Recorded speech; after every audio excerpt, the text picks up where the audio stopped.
ಲೋಕಸಭಾ ಚುನಾವಣೆಗೆ ಕಾಂಗ್ರೆಸ್ ಅಭ್ಯರ್ಥಿಗಳನ್ನ ಆಯ್ಕೆ ಮಾಡೋದಕ್ಕೆ ದೆಹಲಿಯ ಎಐಸಿಸಿ ಕಚೇರಿಯಲ್ಲಿ ಇಂದು ಚುನಾವಣಾ ಸಮಿತಿ ಸಭೆ ನಡೆಸಲಾಗ್ತಾ ಇದೆ. ಎಐಸಿಸಿ ಅಧ್ಯಕ್ಷ ಮಲ್ಲಿಕಾರ್ಜುನ ಖರ್ಗೆ ನೇತೃತ್ವದಲ್ಲಿ ಸಭೆ ನಡೆಯಲಿದ್ದು ಅಭ್ಯರ್ಥಿಗಳ ಆಯ್ಕೆ ಬಗ್ಗೆ ಸಿಇಸಿ ಸಭೆಯಲ್ಲಿ ಸಮಾಲೋಚನೆ ನಡೆಸಲಾಗುತ್ತೆ. ಸಭೆಯಲ್ಲಿ CM Siddaramaiah, DCM DK Shivakumar ಭಾಗವಹಿಸಲಿದ್ದಾರೆ. ಕಾಂಗ್ರೆಸ್ ಈಗ ಬಹಳ ಅಳೆದು ತೂಗಿ ಟಿಕೆಟ್ ಅನ್ನು ಕೊಡುವಂತ ವಿಚಾರಕ್ಕೆ ಸಂಬಂಧಪಟ್ಟ ಹಾಗೆ ಪ್ಲಾನಿಂಗ್ಗಳನ್ನು ಮಾಡ್ತಾ ಇದೆ. ಬಿಜೆಪಿ ಒಂದು ಹೆಜ್ಜೆ ಮುಂದೆ ಇದೆ. ಯಾಕಂದ್ರೆ ಹೆಚ್ಚಿನ ಸೀಟ್ಗಳಲ್ಲಿ ಈಗ ಅಂದ್ರೆ ಕ್ಷೇತ್ರಗಳಿಗೆ ಅನೌನ್ಸ್ಮೆಂಟ್ ಬಿಜೆಪಿ ಕಡೆಯಿಂದ ಆಗಿದೆ. ಕಾಂಗ್ರೆಸ್ ವೇಟಿಂಗ್ ನಲ್ಲಿ ಇದೆ. ಈಗ ಇವತ್ತು ಸಾಯಂಕಾಲ ಮೀಟಿಂಗ್ ಇದೆ. ಬಹುಶಃ ನಾಳೆ ಎಲ್ಲ ಸೀಟನ್ನು ಕ್ಲಿಯರ್ ಮಾಡ್ತೀವಿ. ಕರ್ನಾಟಕದ 21 ಕ್ಲಿಯರ್ ಆಗುತ್ತೆ. ನನಗೆ ವಿಶ್ವಾಸ ಇದೆ. ಒಂದು 2-3 ಪೆಂಡಿಂಗ್ ಇಡ್ಬೋದು. ಮಿಕ್ಕಿದೆಲ್ಲ ಕ್ಲಿಯರ್ ಮಾಡ್ತೀವಿ. ಇವತ್ತು ಸಾಯಂಕಾಲ ಮೀಟಿಂಗ್ ಇದೆ. ಬಹುಶಃ ನಾಳೆ ಎಲ್ಲ ಸೀಟನ್ನು ಕ್ಲಿಯರ್ ಮಾಡ್ತೀವಿ. ಕರ್ನಾಟಕದ 21 ಕ್ಲಿಯರ್ ಆಗುತ್ತೆ. ನನಗೆ ವಿಶ್ವಾಸ ಇದೆ. ಒಂದು 2-3 ಪೆಂಡಿಂಗ್ ಇಡ್ಬೋದು. ಮಿಕ್ಕಿದೆಲ್ಲ ಕ್ಲಿಯರ್ ಮಾಡ್ತೀವಿ.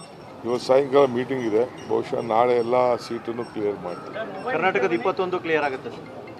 ನನಗೆ ವಿಶ್ವಾಸ ಇದೆ.